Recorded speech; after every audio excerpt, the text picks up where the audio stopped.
our emotions are energy in motion. And when we are not living a life being authentically ourselves, we create financial leaky containers or leaky containers in our health or our relationships.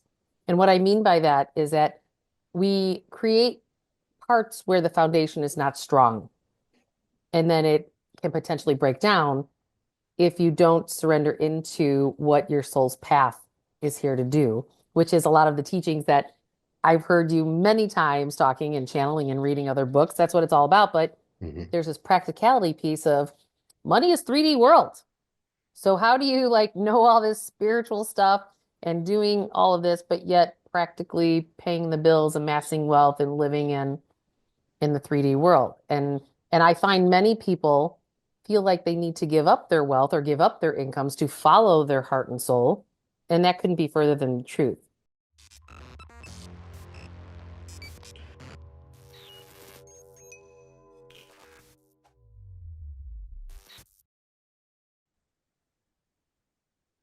Welcome to the Reality Revolution. I have a special episode today. Mm. I have Julia Murphy, who has 24 years experience as a certified financial planner. She's an amazing writer who has written three books, The Emotion Behind Money, The Four Spiritual Laws of Money is her most recent book, and Awaken Your Wealth with the Awaken Your Wealth workbook. She has focused on, in particular, the ways that our emotions and our inner world affect the way that we make money, the way that we handle money, the way we organize money. And she's made it her mission, after Mm. living through a life of some little bit of scarcity, to help others in this same way. She's helped at large, being seen on WGN. You might have seen her on Oprah and Friend, or heard her on Oprah and Friends Radio, the Wall Street Journal, Associated Press. So it's so nice to have her with me. Aw, Welcome to the Reality Revolution, Julie.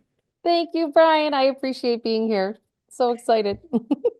Yeah, I have not had the opportunity to have many authors that write about money and manifestation, even though I talk about it all the time on my channel. So I thought it was really important to have some experts come on. Uh, Absolutely. the I have found it very important, the more I coach and the more I work with others, Mm. the importance of the inner world and the way our emotions affect money. And so I think you've written about that pretty well. That I So have. Julie, let's go back and let's get your origin story. How you got into this? What is your, primary motivation? How you decided to make this the focus Right. of your life? Sure. Well, it started with no money. I have 11 brothers and sisters. Oh, wow. And so didn't grow up with a lot of money. And then I figured out how to create income affluence. And then it was about, oh, but you can create all the income you want. But the question is, can you hold on to the money? And are you creating financial abundance and wealth? And they're two different things.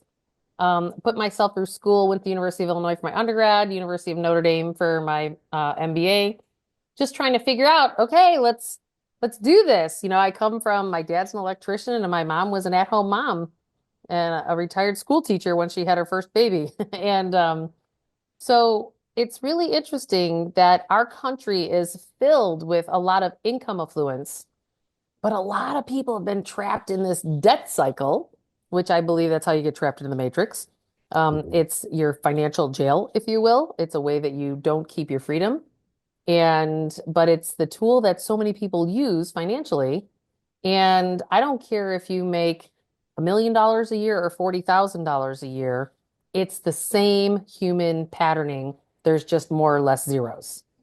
Hmm. And so when I started my spiritual path 20 plus years ago with Deepak Chopra, I became an Ayurvedic certified instructor going, there's this whole integration between our health and our wealth because we work things out or we act it out. We do it through our money, our health, or our relationships.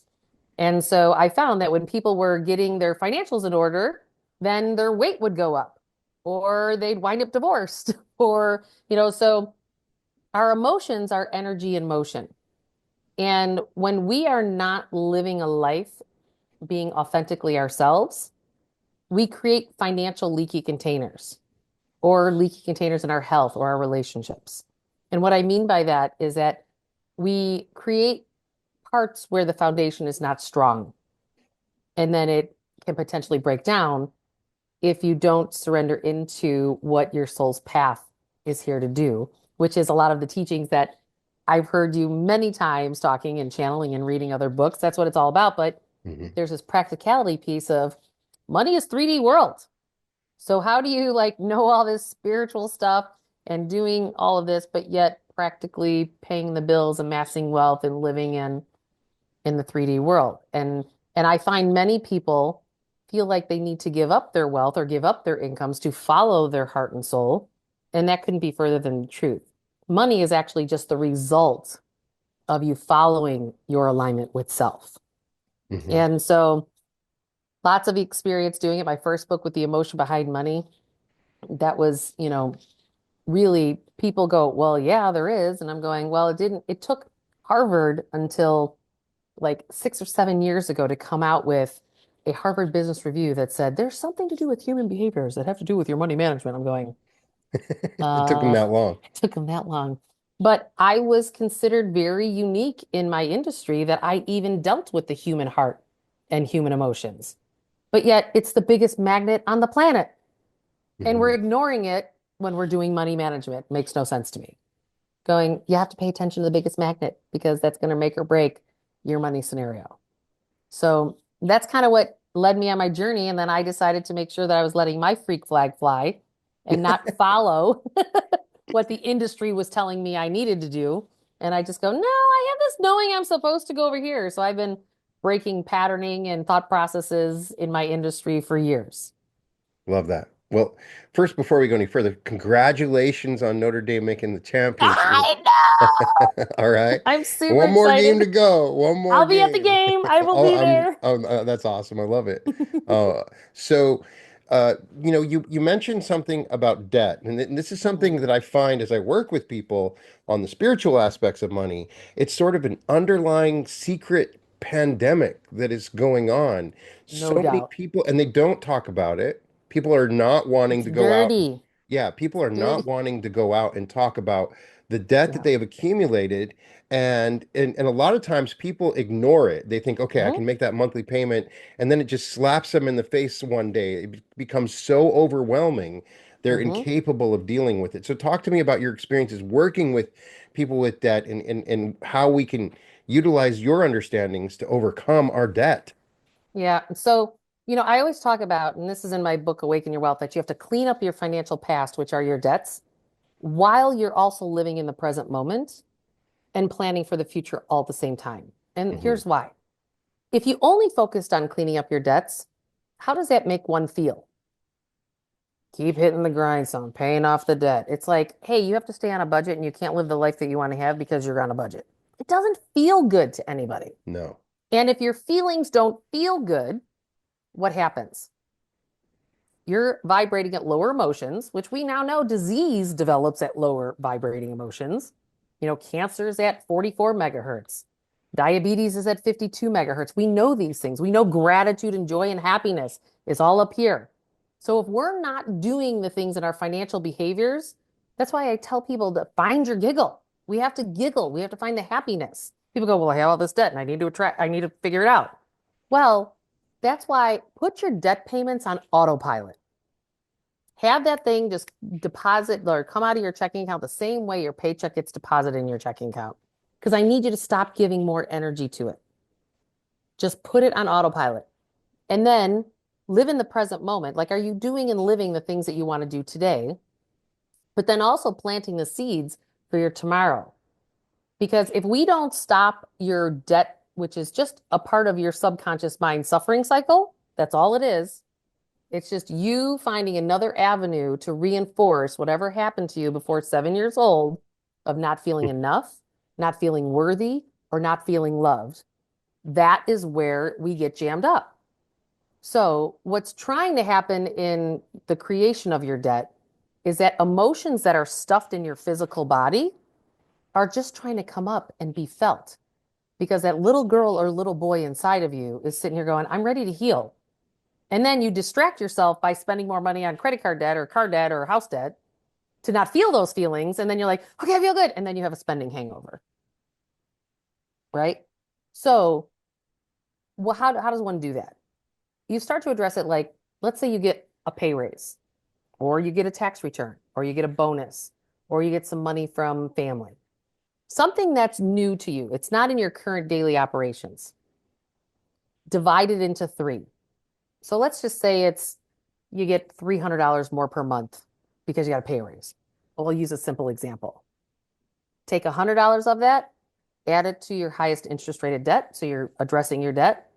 Take the other 100 and have that fund something you want to do in the present moment. Maybe you want to go on more vacations. Okay. Stick that $100 in a vacation fund every month to take better vacations or start taking vacations.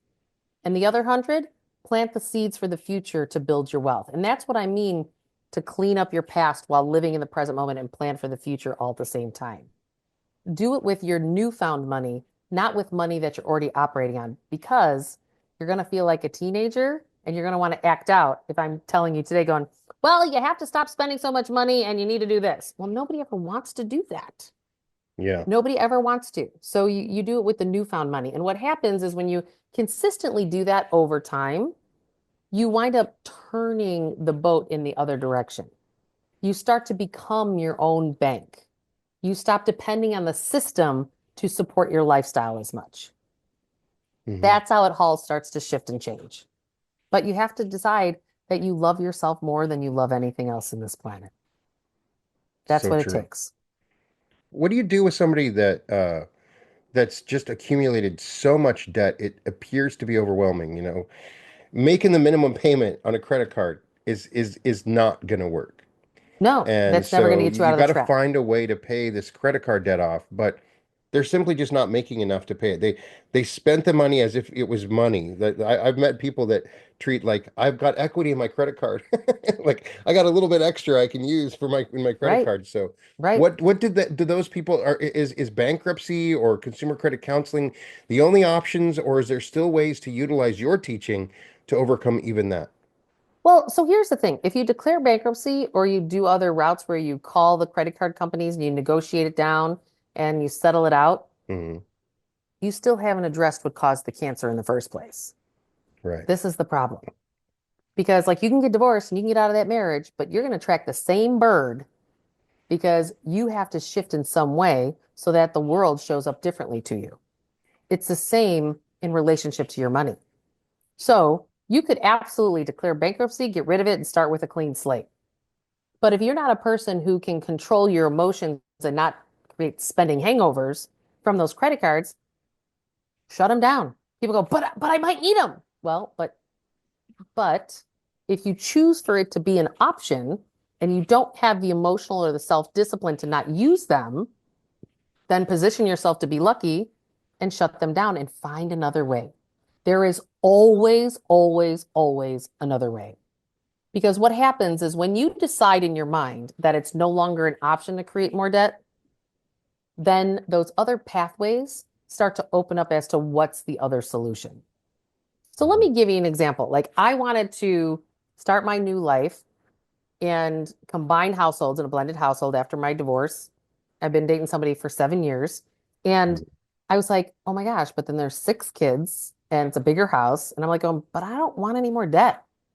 So I found a way. I was going, how do I do this without no debt? How do I do this with no debt? And then all of a sudden, one day, because I kept asking the question, how do I do this without creating more debt?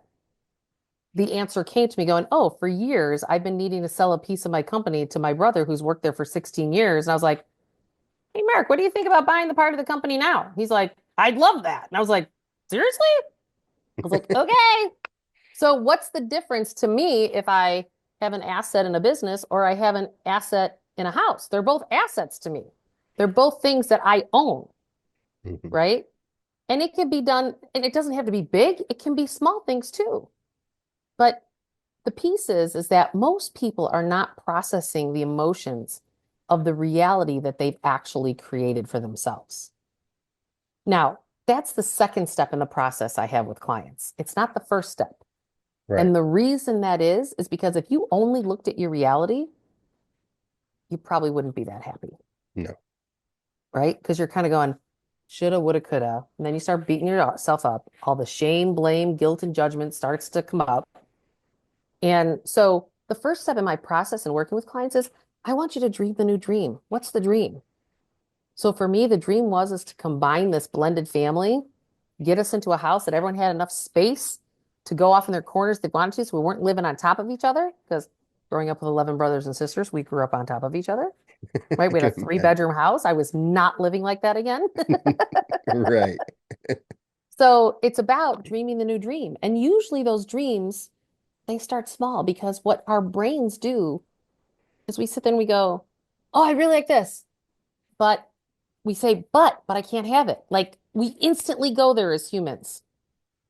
And the key is just allow yourself to dream again. Allow yourself to go, I want this. I'm not sure how it comes into form, but that's where we start to surrender into more trusting all of your teachings, Brian, that you teach. You're surrendering and trusting that God in the universe is going to show up no matter what your circumstances. But you have to start building the muscle to trust your inner knowing up and above anything else. So if you know that that's a dream of yours, you just know I'm going to get it no matter what. And I'm not really sure exactly what that path is, but that's the dream. And then you start to build your infrastructure financially underneath that. And all your decisions go to supporting what that is, even though you may not see the path yet, because you're trying to clean up your financial past while living today and planting the seeds for that dream of tomorrow. That's your compelling reason to change, is the dream that you now have, no matter what age, no matter what your background. It's just the dream that you want for your tomorrow. That's what gives you the motivation to shift. I notice a pattern a lot of times, people that come to me that they are afraid to balance their checkbook or even just be aware of what their monthly expenditures are. There's a certain like Hmm. if I do that, it brings up that emotion, that fear-based. So Right. for this is obviously important for us to have a clear understanding of what we're spending every month and how much we're making. And how would you recommend going about that for people that are encountering that sort of obstacle? Absolutely. So one of the things I want you to say right now is take the word budget completely out of your vocabulary, Right, because a budget instantly tells you you can't have what you want, right. and it doesn't make anyone feel good. I need you to stay in a place of empowerment. And what does that mean? You're going to choose how you want your cash to flow. Like you're going to Hmm. choose it. Every piece of how you spend your money or how you've spent your money has been a choice. And when we can come from that place of empowerment, as opposed to victim that I don't have enough money and now I have to go on a budget, or my boss doesn't pay me enough, or I can't make a shift in where I know I'm supposed to go. Hmm. It's about shifting from that victim and scarcity consciousness to one of empowerment and choice. Going, okay, I forgive myself for making choices in the past that didn't really get me to where I want to be. Like you have to forgive yourself because that shifts the energy inside of yourself. And then you start to say, okay, how do I want my cash to flow? And when you see where the flow is currently at, then you just make tough choices sometimes. It's like, okay, I wanted to shift out of the city and I wanted to move out to, a lot of people laugh at me because I would move to the suburb where my ex-husband's girlfriend lives. And everyone's going, what did you do? And I'm like, but I'm no longer paying $26,000 per year per kid for private tuition. Like, that's a big nut.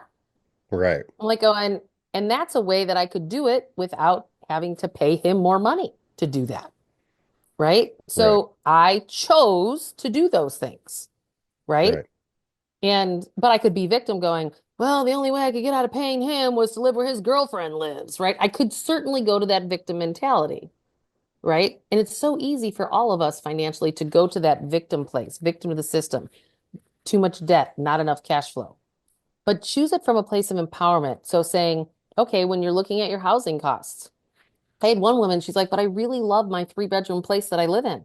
I go, okay, well, while you're in this bridge, she was post-divorce, she really wanted to stay there. I go, have you ever thought about renting out rooms, Airbnb rooms, or and some people want to travel more, but they don't have the cash flow to travel. I'm like, what about Airbnb your current house out while you travel somewhere else? And because there's always a possibility to create the financial space to still do what it is that you want to do. But again, you just have to go to that creative space. And when you come from that place of choice and creation, you have all kinds of potential. But so many of us don't think that we have potential, but we do. You just have to think outside of the box. In working with clients, I've noticed that there's this one side that I would never get at my own. I would never be self-employed or start my own business, or and I've got to be working because I can get my insurance, and everything's going to be locked in. In your experience, talk about this sort of quandary where if I choose to seek out my own job, it's going to give me some freedom. There's going to be some difficulties with it. How do you recommend people weigh those two options? Well, I think we need to realize that that's a belief system, right? Mm-hmm. We believe we have to work for an employer to have health insurance. We believe that we have to work until a certain date to be retired until Medicare kicks in. We Mm-hmm. have to understand that, again, going back to choices, you have choices to choose other things. But the question is, do you like those other things? So, for example, if you're going to retire earlier, and because people will stay in jobs, even though they don't like their jobs for their health insurance until 65, so that Medicare kicks in. And I'm Right. like going, but you hate your job. Like that's going to create disease in your body and you're never going to get to 65 Mm-hmm. because being unhappy creates disease in your body. It does. I've seen it enough to know going, you There's d no doubt. there is absolutely no doubt that that's exactly what happens. Right. So, how do we shift? Okay, so if it's too scary for you to not work and have insurance, well, what is it that you love to do today? And sometimes I'm coaching people like, well, you could take a $30,000 pay cut, go do this job over here, work and do the work that you love to do as opposed to the job that you don't like. And I can financially show you how that works and create that bridge for you. So then you're moving into a job that feeds your heart and soul more, and you're getting the health insurance until 65. But staying in a job to provide for a lifestyle, we have to realize that you're just running on the treadmill of life and you're never going to get off that until you choose to stop your suffering pattern, Yeah. right? Right.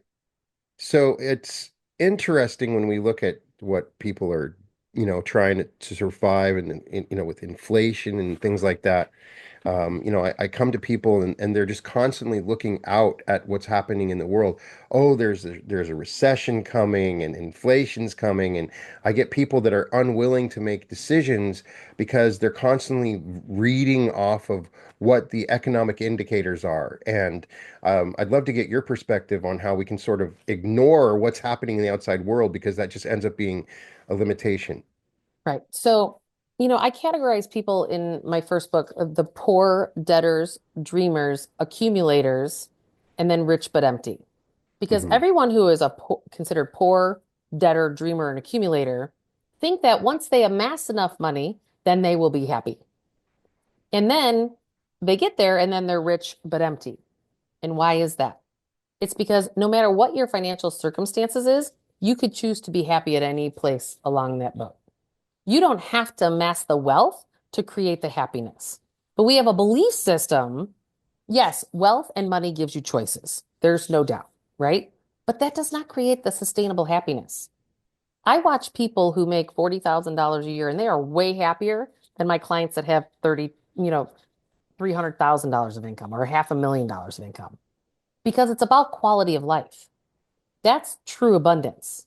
Like whatever it is that you were put here on the planet to do, getting in alignment with that is the only thing that will actually give you sustainable happiness because it's you actually letting your freak flag fly and being exactly who you are, why you're wired to do what you're doing, and not negotiating that away under any circumstances. But why do people not do that? They don't do that because of the fear, like you've talked about, from all these outside influences, because we have been taught in our system that something outside of us is a better version than what's inside of us. And we've learned to not trust our inner knowing and believe that our strengths, even if you're not good at math, doesn't mean that you're not good at money. It's just that you need a system set up to actually position you to be lucky to be good with money. It's not that you have to be good with numbers to be good with money, but I will tell you, I have a lot of clients that are in the ad agency world and they're creatives. And they all think they suck at money. And the thing is, they don't. It's just that they need an automatic system to help them get out of their own way to Right. do it. They're actually easier students because they don't connect to the numbers as much. Because they're like, okay, Julie, whatever you say. Okay, Julie, whatever you say. And I'm like, let's just put this system on autopilot, the one that I talk about in my book, Awaken Your Wealth, and then get busy doing it. And so we have to understand that every human being responds to stress in one of five different ways. We either disassociate, we stick our head in the sand. We try to train others to do it our way because we're stressed out. We try to control our environment, or we people please, or we fix it. And when you realize that if you're responding to the world around you in one of those five arenas, then you know you're in your suffering pattern that creates scarcity and victim mentality because that's the stuff that you're responding to. That little kid before age 7 inside of you is going, I'm stressed out. So now I'm disassociating. Now I'm trying to fix it for other people. And so when you can start to recognize that and stop reacting by people pleasing or reacting by trying to control people and go, and you can observe all those feelings inside of yourself are going to start to try to rise to the surface. And the only way to the other side is to feel those feelings that have been stuck.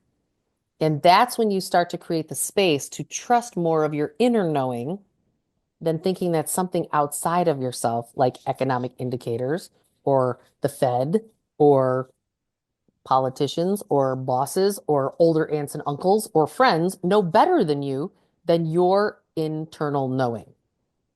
But we go for outside referral as opposed to quieting the mind and get inside and and realize what is it that makes you feel grounded, what makes you feel safe, because that is always the answer, because that's your soul talking to you, that that's the right space for you. That's the right direction for you. Because you're giggling, you feel grounded, and you feel safe. And it may not be good for other people, but it's good for you. And that's when you start to expand, because then you're making decisions from a place where you're not hijacking your nervous system, if that makes sense. I know I just went down a rabbit hole, No, but I love it. I love it. Yeah. So another pattern, you agree with me, another pattern I've seen, even like millennials and even older, people in their 40s and later are really just not focusing on retirement at all. Or even if they get that 401k, they put it right into a down payment on a house. I'm meeting a lot of people that are suddenly like, I don't know what to do. I mean, I'm just going to have to work until I'm 90 because I just don't hmm have that retirement. And so how is a way for us from a spiritual way to look at retirement and how especially talking to those people out there that have delayed their saving for retirement, right. yeah. Well, again, your reality is what your reality is. You can't change it. Hmm. So there's a level of emotional acceptance that everybody has to have of what you've created thus far. Because in that acceptance, you actually create energetic space to expand into what it is that you want to create. Because if you don't accept, that's why that's actually part of the second step of my what I call my pact process. Hmm. P is picturing the life that you want to create. The A is accepting reality and awakening your authentic self. And so that acceptance of your reality is going, okay, and then start to make decisions and choices. That's the C, choosing to change and then taking action.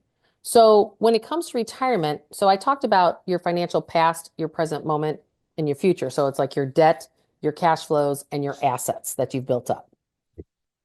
I want you to take that asset bucket and I want you to drop that down into short term, mid-term, and long term. Most of us use our debt instruments for short term backup. Most of us in this country don't have 3 to 6 months sitting in a savings account that if I didn't have a paycheck, how am I my own bank? We Hmm. actually lean on our debt to do that. So again, that puts you right back into your suffering pattern and right back into being victim to the system.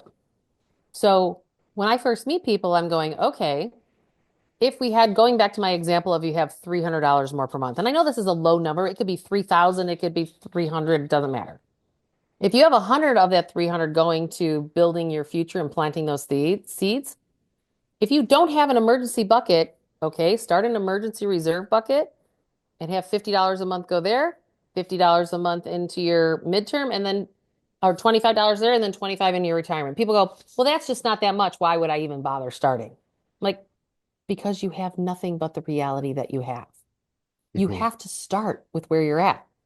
And then when you get the next raise or you finish paying off a debt, like I tell people all the time, you're probably going to buy another car, right? Everyone's usually going to be buying another car at some juncture.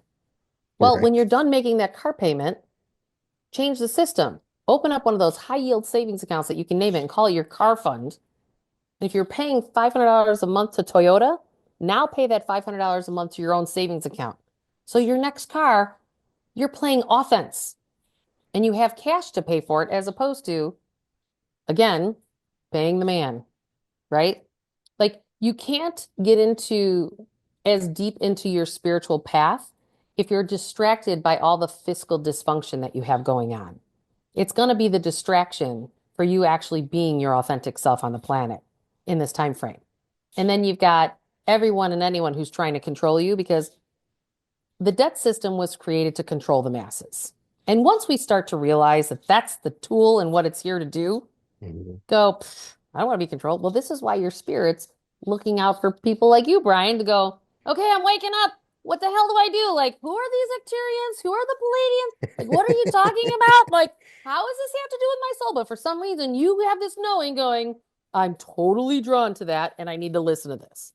It's that Mhm. same inner knowing I want people that are watching to go, oh, yeah, I don't want to go to the bank anymore. I want to be my own bank. And yeah, I want choices. I don't really care what's going on in the economic indicators because I'm going to insulate myself from anything that's going to happen out there because I'm going to choose to be on a different timeline and experience the earth in a completely different way because you're choosing that. And then you will create that.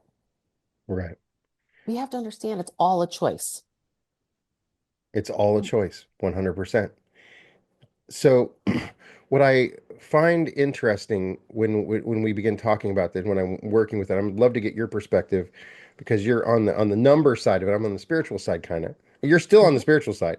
Is the invisible barriers that people create? If if I'm talking to somebody that has made $60,000 a year, Mhm. and then they quit their job and they find a totally different industry, they end up making $60,000 a year. There's like this natural barrier they get Your comfortable with. vibration. Yeah, they get comfortable with this, and so a lot of my work is trying to get people to break their wealth thermometer and turn it up and move to that new level. Even if somebody wins the lottery, it's like it's too much, and they don't know what to do with it, and they get rid of it until they're back in their invisible barrier, right? So Yeah. I'd love to talk to you about how you help people change their wealth thermometer.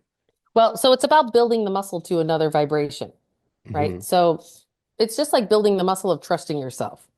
So when I find that people are stuck at a threshold, I'm like, okay, I want you to go get $100 bill with Benjamin Franklin on it, and I want you to put it in your wallet, and under no circumstances, spend it. It is only a matter of time before Benjamin starts talking to you and going, spend me, I want to do this, I gotta do this. And it's like, because you're right up against your shit, pardon my French. You're right up Right. against it. You're Hmm. right up against that limiting belief that you can't go above that 60,000. And the more you allow Benjamin Franklin to stay in your wallet, it's all about feeling the feelings that are stuck, that are creating this unworthy button or not enough button that's trying to come out and be felt so that you can expand to that next level of whatever that is. Because, as an example, like I didn't have $1 million clients coming to me until I amassed $1 million because I was at that vibration. Now I'm amassing clients that are over $10 million, right? And what you do is you keep attracting who you are and what your vibration is, whether it's jobs or promotions. And if you're not getting the promotions and you're not getting the bonuses, it's because the universe is trying to smack you on the side of the head, going, you're going in the wrong direction, go the other way. I tell people all the time when they lose their jobs, I'm like, that's awesome. And they're like, why is that awesome? Right. I just lost my job. And I go, because you are given the gift of a clean slate to design your life any way that you want. And which direction do you want to go now? Because now's the time. And I start digging into like, what's the dream? What do you want to do? And most people feel that those things are impossible. But that's like I noticed with women business owners. I taught at a women's business organization here in Chicago, and most women businesses don't hit over $1 million a year in revenue. And I came to realize it's because women, in their fear, try to control all the operations. And they know how to be safe in that bubble, and I'm controlling it, and I can see everything, and I can. You cannot be big if you're trying to control all functions of your company. You can't. Hmm. You can't. You have to let the rope go. You have to let go of control, and you have to build that trust muscle that you're still going the right direction. Okay, universe, please bring me. the people who are going to be supportive to me to help my mission and my vision and what I'm trying to create, and please let go of everything else that doesn't. And trusting that all that's going to show up in the perfect divine timing and that you're going to know what to do with those people and what they're going to hold for you in their container. But that's you feeling the feelings of the little girl, little boy who's scared so that you can expand. The whole thing that's jamming everybody up is stuffed emotions in your body that you just need to feel to get to the other side. And we distract ourselves by like, oh, this boss sucks. I got it. And then I go get a job of 60,000 somewhere else, and that boss still sucks because it's the same bird with a different name. Same bird. Same bird, same bird. Because you're calling these souls into your life to reflect back to you what you are trying to heal inside of self. And And when and we can recognize that, go, okay, I remember when I was started dating the person I'm with today, and I'm like going, I don't need a third one of these to figure some of these things out. I'm like, whatever universe I need to feel and go through, because it was me that needed to shift. It wasn't the other person. It was me. And when I could recognize that and just sit there and be like, okay, I don't even know. And, in my process, what I realized, I didn't even know this when I got divorced, but it came out of my subconscious mind that I was sexually molested by a Catholic priest when I was 5 years old, who was a family friend. And then it turns out he Mhm. got multiple other people in my family. But I Wow. was the first one to break that energetic clamp. And then all of a sudden, everybody else opened up and healed after I opened it up. But it was about me being willing to go to the place of why I created the relationship I did in my marriage in the first place, right? Yeah. Because it's the patterning from that trauma or that rejection before we're age 7. And every human's got one. Every human. Everyone. What is so profound about conversations like this? And you've watched my videos. You probably, and as I do a money episode, I might just do a hypnosis to, to break Hmm. there's always going to be some, because I'm attracting spiritual people to my channel. And Totally. so I'm always going to have these comments, and it's likely right now in the comments during this video, somebody's making a comment that, focusing on money is not spiritual, that it's just, Brian, I used to love your channel, but now all you do is talk about money. What I've found in my journey in spirituality is that money is at the crossroads of spirituality. It may be the most important element. And it's Yep. hard for people to really admit that, because I can sit in a cave in Tibet and, in total silence, and I will still not overcome the things I'm overcoming by addressing my money issues. Right. And the energy of money and everything about it, money is 100% spiritual. You have a book, The Four Spiritual Laws of Money. I'd like to get your perspective. You kind of talked about it a little bit, but when I'm speaking about God and spirituality and your own spiritual path, if I'm ignoring money, I'm ignoring the majority of our spiritual path in 3D. And I want to Correct. get your perspective of that. Well, again, we work things out or we act it out through our money, our health, or our relationships. Hmm. And money, how much you have or how little you have, is a reflection of how much that you're aligned with self. Because money is energy. If you think about it, currency, the word currency comes from the word current, a river flows. It flows. The problem is most people Hmm. get constipated when it comes to money, and you're not in the flow, right? Right. Because we get fiscally constipated. That's what debt does to us. That's what that going into a marriage and somebody's spending like a fool and the other one's like going, but I'm just trying to fix everything because they're in their fixing, or people pleasing side while the other person's a renegade, right? But again, we call these souls in to play this role for us to do our own work, right? And with money being energy and our emotions are energy in motion, it's all tied together. Like we have a belief system, it's a collective belief system that if you do work in alignment with your heart and your soul, you can't be wealthy at the same time. Yeah, and I'm trying to It's a address that. belief system. Yeah. And I sought out one of my spiritual teachers because he was everything but that. He Hmm. was like not ashamed that he was making a ton of money, as well as being highly spiritual. You know, if you look at Deepak Chopra, he's pretty wealthy. He's pretty darn spiritual. Hmm. Yeah. So Panache Desai, he's another one. Like I sought out spiritual teachers that had that bridge between those two places. And because we are in 3D world. And again, money is just the result of the alignment to yourself. So the more Julie lets her freak flag fly and do more of the work that she wants to do, be the non-mahogany desk financial firm, I'm really just like a soul coach in drag as a financial planner.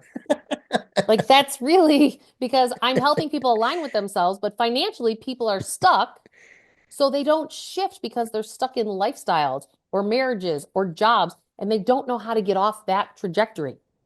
So I Yeah. help people pivot their lives to get more in alignment with self and not lose the lifestyle, not lose the things that you like in this 3D world, because that's okay too. And remember, part of this whole process is removing shame, blame, guilt, and judgment. So if you're judging about money not being spiritual, well, that's your shit. That's what Hmm. you need to work on. That's your work because you're judging, and that's actually Exactly. what's blocking your money coming from you because you're judging that. Because that's a lower vibrating emotion, which energetically blocks financial flow. I'd like for you to help me and those watching. Go to the moment when I'm spending my money. I believe that it's a powerful spiritual moment when I'm at the when I'm at the restaurant making my order, when I can I should I buy that coat? There's a process going on, and you know, if I have the question, do I have enough, or I really shouldn't be spending this money? How can I get into the right vibration for spending my money, and so that it because I believe that it affects me. Like Hmm. if I'm worried, even though I shouldn't be, if I'm Right. worried, you really should need to watch my wallet. It affects me later. So how can I get into the flow of spending money properly in the environments where I'm spending money? Does that make Sure. So sense? we really have to understand when that worry comes up, it's usually a feeling of unworthiness or not enough, Hmm. right? That you don't feel that you're worthy of that abundance. So I remember I remember the first time I was like when I would go out to these business dinners and I'd be like, oh my God, like I wanted 12 kids. I couldn't believe that I would go to these business dinners and lunches and breakfast. They've had a whole thing of food. And I'm like, what are you guys going to do with all that stuff after this meeting? Because there's still a bunch of bagels up there, still a whole bunch of that. That one of 12 kids came popping in. I was going, well, maybe I'll take a sandwich for lunch for later. Right. Like I was like, oh my God, it's like all this abundance. And I was like, but it would trigger things in me that it was even there that I Right. could even be a part of that. Like, I don't know. And it's funny, as I've taken other employees and family members to these events and stuff where I travel, where I'm invited to go to and speak and stuff like that, I watch that same abundance thing like click in for people going. And that's just triggering the layers inside of you that don't feel enough and that you don't feel worried and worthy, right? So that worry is coming up because that little kid inside of you doesn't feel safe. And so ways to do it, like, you know, if you're financially putting yourself into a bind, right? Most of us know. It's like, but ask yourself the question, do I want this more than I want these other things in life? And then just get a yes or a no and then make your decision from there. That's how you choose from a place of empowerment, Hmm. right? Like when you're in the moment. Um, the other thing too is that if you're really not sure and it's really worrying, then just take a step back and it's not a yes or a no. So pause. But we don't give Right. ourselves that moment to pause because 9 out of 10 times you won't go back and buy the same thing. You won't because you paused. You were just trying to satisfy some emotion in that moment that was trying to come up and out by doing that spending. So when you can sit with it and not purchase and not do it and maybe just go for a walk around the block, it won't have the same grab on you because you moved through the emotions and something came up and out. That's really when you can get to that place of being the observer of that and going, I don't really want that. Like I had somebody yesterday say, okay, well, let's go get massages and let's go do this. And I was just like, yeah, I don't really want a massage. Like, and then they asked, they go, okay, well, I'll pay for it. And I was like, it really wasn't about the paying for it for me. I really just didn't want to lay on a table for 2 hours. Right. Right. But it was a good question because there are sometimes it would have been about the cash flow for that. Because at that moment, like right now with Notre Dame winning all these games and me going to them, I have a lot of cash outlay happening at the moment. You know? So it's a good question. Right. But but it's about that awareness of what's really triggering that spend in that moment. Are you trying to stuff down those emotions by eating that an expensive meal or whatever that is, or deal with that spending hangover down the road? Like I love this month. So if you spend money at the holiday times, Start to put that money every paycheck into a bucket. I spend 3 grand every Christmas. And it is so fun to spend $3,000 when you have cash in the bank as opposed to a spending hangover on a credit card come next January. Yes. It's a whole different ballgame. But we have to choose to financially play offense versus always being in the defensive seat. And starting to come in tune with what are those emotions that are trying to come up when you're doing that spend and having that awareness. Because once you have that awareness and you shine the light, guess what? It dissipates. And you say, I'm totally worthy of getting that massage, but in the moment, I actually just don't want it. Yeah, Right? absolutely. One thing I find a pattern that I'm fascinated by, I'd love to get your perspective as well. In the 3D world, it's almost set up. I have so many people that come to me with a similar, they're given a financial opportunity and they can make just a little bit more if they break the law or they violate this little thing or they cheat on this on this. And we're constantly being given this catalyst where, okay, well, I can do this thing, but I might be ripping some people off and I need to step back and I had this when I was in the mortgage business and I had the Mm-hmm. opportunity to offer just the most horrible mortgages, and I could make really good money from it. Like I Right. can get you a 15% interest rate on a neg am Totally. loan on 125% LTV, and it's gonna destroy you, but I'm gonna make an extra $6,000 on it. So I'm put in this quandary, like I can make money, but I can hurt someone else. And I as I looked out and really worked with people, I found that this is a common pattern, even on a lower level. All over the place. Everybody's constantly being given a test. It's a Mm-hmm. test. What are you going to do? Are you going to choose the better path? You might not make as much, but you make more in the long run. Tell me about how your experience with this and how to Yeah. work with it. So, I mean, I had that exact experience. First of all, I want to say that we live in a time where there is significant spiritual warfare going on, Absolutely. right?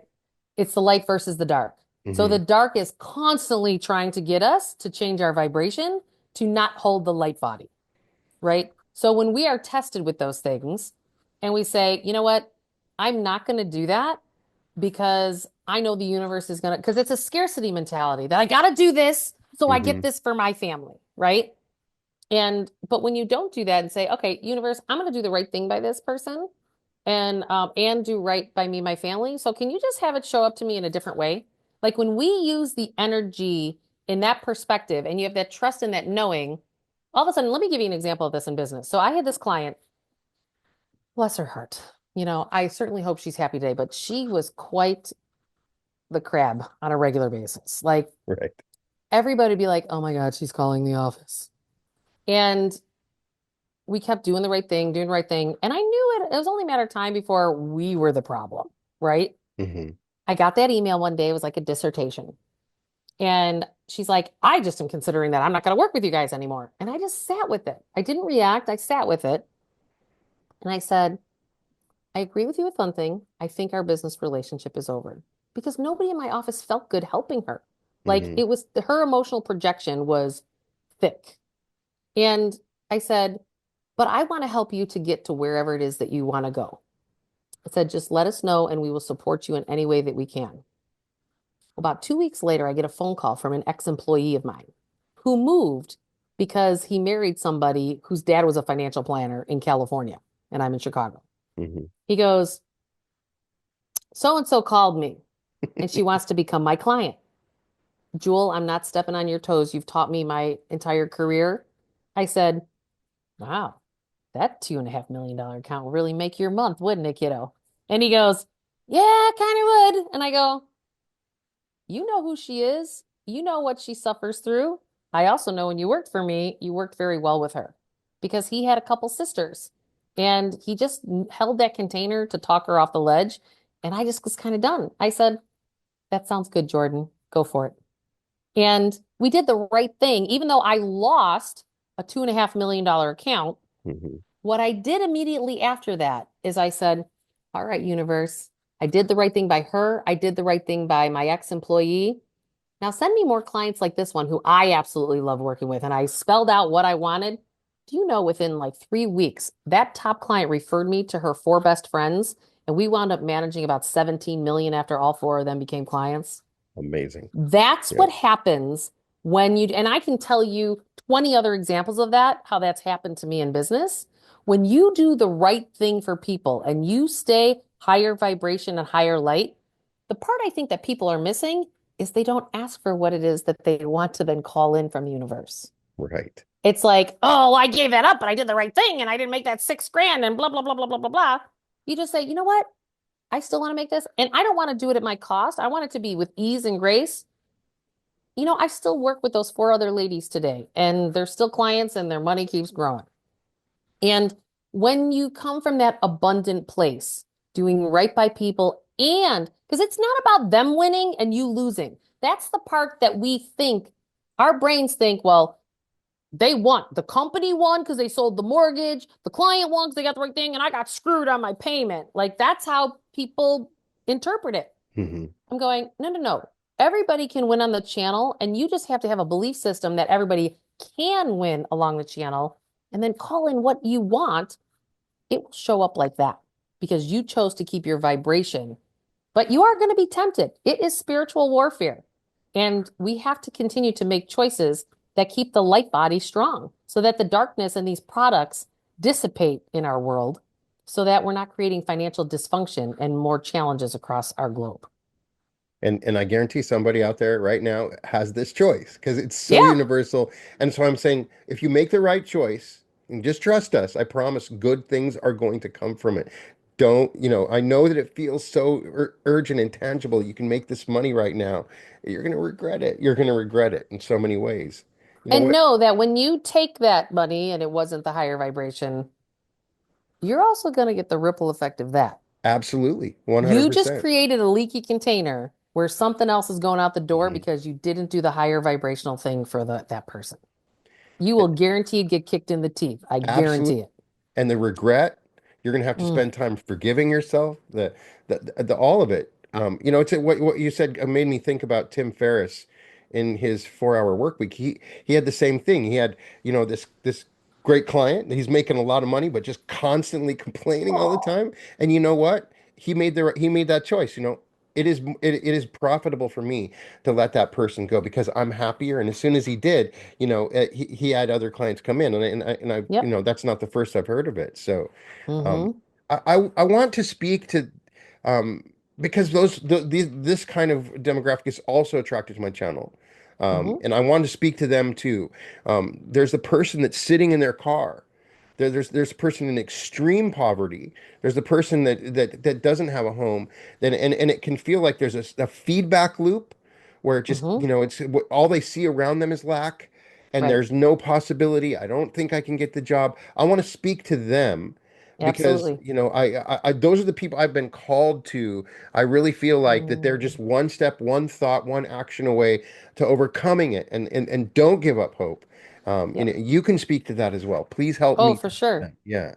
I didn't grow up with anything. Like Yeah. we were on food stamps partially when we were kids, right? And so it's about the fact it's not about what you have, it's about what you do with what you get. So if you're living in your car or you're living in somebody else's home and you're down and out, it's what it is that you do with what you have to plant the seeds for what you want your tomorrow to be. And some people will say, "But I don't have enough." I'm like, "You know what? I don't even care if it's quarter." You know, my brother, when he started being a carpenter, they would get 25 cents an hour raise. And when he was getting that 20 once a year, that's what they got for 7 years. That is not a big raise. And we literally did the numbers to where, okay, he didn't have any debt. So I said, we take half of that 25 cents an hour, so 12 and a half cents an hour, multiply it out. And that's what we started to use to plant the seeds for the next bucket. And it was Hmm. funny. All we did for 8 years was do that. And in that savings account, he then had enough money to buy the down payment for his family to have a tiny house. But it was like, that's what just started him on that journey.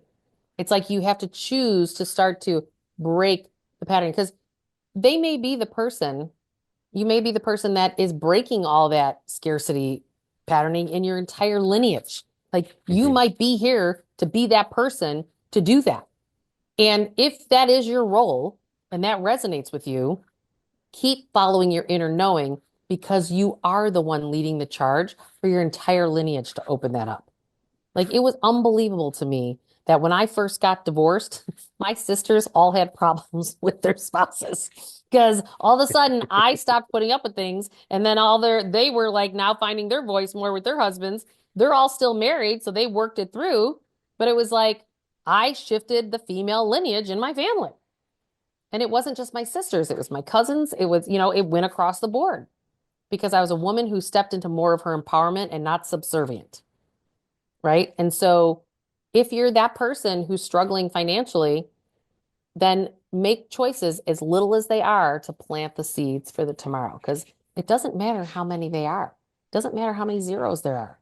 It's about the energy of what you're planting the seeds for and shifting it. Yeah. I'd Those like little steps add up to to bigger add up steps. huge. Yeah. I'd love to get this is non-spiritual, but your perspective in the modern day, um, renting versus owning a home. Sometimes I live in California, and with some of the, I can go get a mortgage in $1 million property and move into a two-bedroom house with its gigantic down payment. And I continue to find that renting is saving me money but I've always been taught by my parents, you got to own a home, and about I don't have to pay my property taxes and I don't have to do all the maintenance. So, I mean, are we Right. coming to a point where there are times when it's okay to rent, or is owning always going to be better? Well, we have to understand that the polarities of good and bad, that just needs to go away. There is no good or bad, Okay. right? Because it's about the life you want to create. Right. So, what are the reasons why you would own? Well, like I just talked to one woman who she had always rented. She was 62 years old, and she's like, "Well, Jewel, I can't live where I want to live because the rent prices are going up so high. I actually can't now afford it." And I said, "Okay, well, what we did is we actually, at 62 years old, she bought her first property Right. and we put it on a 30-year mortgage so that she levelized her cash outflows." Hmm. So that's the only argument that I can give in terms of like why you'd want to consider owning over renting is if someday you want that expense to go away Right. and frees up your cash flow. But if you have enough money to pay the rent and the increases in the rent, why does it matter? Right. You might be a person like I have people who love to bounce around to different cities. They don't Hmm. like to stay stuck in one place. And they have all this shame in the fact that they don't own property. I'm going, but you like to bounce, and it wouldn't be good to buy a place and bounce. Like that Right. just doesn't make sense, right? And Hmm. so it's about what you want to create in your life. I don't believe that there is a right or a wrong. It's just what do you want to create? So, like, if I were your financial planner, Brian, I would say, okay, well, why don't we just amass money and have your investments? And then someday you might decide to take a chunk and go, I'm going to put this million down and buy the place. Or Buy you the decide to place. move to a lower cost of living area. Like, I had someone retire 5 years earlier because they could go pay cash for a place out in North Carolina. Right. So they just relocated so they could retire faster. Like we have to understand again, going to out of the box, like if you want to retire now, and you can't do it in the place that you're at, okay, well then where can we do it in the place you really want to be in, Right. or even working part-time or I had somebody who's like, I just can't work for the man anymore. Can't do it. I'm like, okay, well, what do you want to do? So we figured out that the money that they had already amassed, that could spit them out about 20 years, $20,000 a year. And then so they found a job at $30,000 a year and then paid their $50,000 a year expenses. Who cares? Like we Yeah. have all this judgment of what it's supposed to look like, Right. as opposed to going, there is no wrong. There's no wrong. It's just about what you decide and how you want to live and choose it from a place of empowerment. There's lots of financial people that will be out there and go, well, why would you like not want to like do that? And I'm like going, maybe because you don't want the debt of a mortgage where you have to be on the hook. Because emotionally that might suck the life out of you. Right. And That's that's that's okay. certainly been in some cases. Um, it's been so wonderful to talk to you and get this perspective. And it's so enlightening to see somebody that's a financial planner that's teaching the spirituality of it in each of these transactions. I think it's really, really important. I'm not seeing it enough. I just think it's something that we need to continually address. And as we look out into the future, you don't really make investment suggestions, right? Most financial planners are going to say, I need to diversify. So I have my bonds and my money in my stocks and in crypto. I mean, can you give any suggestions if somebody's like, I got this money, I want to invest, Yeah, or well, that's what my wealth management firm does. JMC Mhm. Wealth Management in Chicago. Yeah, We actually do wealth management there for people and where hmm we make recommendations and things of that nature on the individual basis. right, And so if people wanted that, I have a whole team of people that are perfect. financial planners as well as myself. And then my soul is being drawn to hit more of the masses while I'm building a team of planners to help people do it. And it's because we deserve to live exactly the lives that we want to live. Most of us just don't know how to get there. And financially, most of us are pigeonholed into our current lifestyle, so we don't know how to pivot. And So if that's what people we want help to people get, do. um, I'm so sorry for interrupting. You're Um, perfect. if people want to get a hold of you, do they go to juliamurphy.com Yep. and JulieMurphy.com or JMC Wealth Management. JMC Um, Wealth Management. yep. And once again, your wonderful books. Your most recent is The Thank Four you. Spiritual Laws of Money and Awaken Your Wealth. The emotions behind money and the emotion behind money workbook, which is Hmm. another great one. I mentioned you in my episode on 11 monies to help you, 11 books to Yes. help you manifest money, and I had to include your book because it's great, and so I'm really honored that to get this chance to Mm, talk with you. Keep doing what you're doing, bringing light thank to you. a very complicated situation. And you also had mentioned you have a 6-week impact course, Yeah, where, absolutely. Join me for 6 weeks because what I've done is the work that I do with people one-on-one, I've put into an online course where you get all the assignments and worksheets and everything, and then you also get me in group coaching twice a week all right. and over that 6 weeks. So the goal is that you really start to pivot and start to process in a different direction by the end of that 6 weeks. And they can find that at juliemurphy.com, right? Yep, JulieMurphy.com. It's right there. All right. Well, thank you so much and welcome You're to the Reality welcome. Revolution, Julie. Thank you, Brian. We return you now to your local announcer.